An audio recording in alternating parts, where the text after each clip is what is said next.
এবং আমাদের প্রধান উপদেষ্টা আছেন।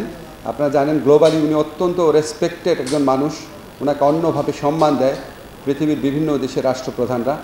এবং আমরা স্যার আমাকে এইটুকু নিশ্চয়তা দিয়েছেন প্রবাসী যারা শ্রমিক আছে তাদের কল্যাণের জন্য এবং প্রবাসে আমাদের কর্মসংস্থান বৃদ্ধির জন্য যা করা দরকার স্যারের সহযোগিতা আমরা সব ক্ষেত্রে পাব। উনি বেশ কয়েকবার আমাকে বলেছেন। এ প্রসঙ্গে আপনাদের আমরা আরেকটা জিনিস জানাতে চাই। আমরা একবার কিছুদিন আগে ঘোষণা করেছিলাম যে যারা প্রবাসী মিডল ইস্টে যাচ্ছেন, মধ্যপ্রাচ্যে আমাদের যে শ্রমিক ভাই বোনরা যাচ্ছেন ওনাদের জন্য আমরা এয়ারপোর্টে অনেক ফ্যাসিলিটিস দিব, ভিআইপিরা যেরকম ফ্যাসিলিটিস পায় সেরকম দিব, কিন্তু বলেছিলাম যে লাউঞ্জের ব্যবস্থা করা যাবে না।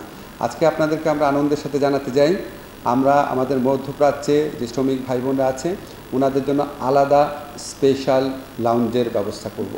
আমরা অলরেডি জায়গা ঠিক করেছি, সিভিল এভিয়েশনের সাথে কথা হয়েছে এবং I don't see any reason যে এটা খুব দ্রুত সার্ভার এটা মাসখানেকের মধ্যে শিওর, মানে 2 সপ্তাহ মধ্যে হয়ে যাবে।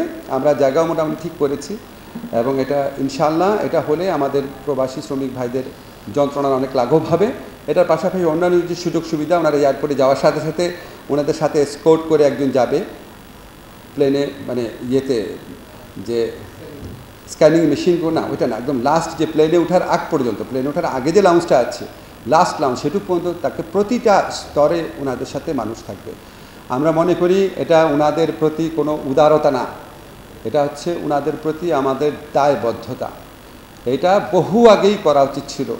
বহু আগেই আমাদের প্রবাসী যারা ভাই বোন আছে, বিশেষ করে যারা প্রবাসী শ্রমিক আছেন যারা খুব কষ্ট করে আমাদের রেমিটেন্স পাঠান, তাদেরকে আমরা উপযুক্ত মর্যাদা দিতে পারি নাই।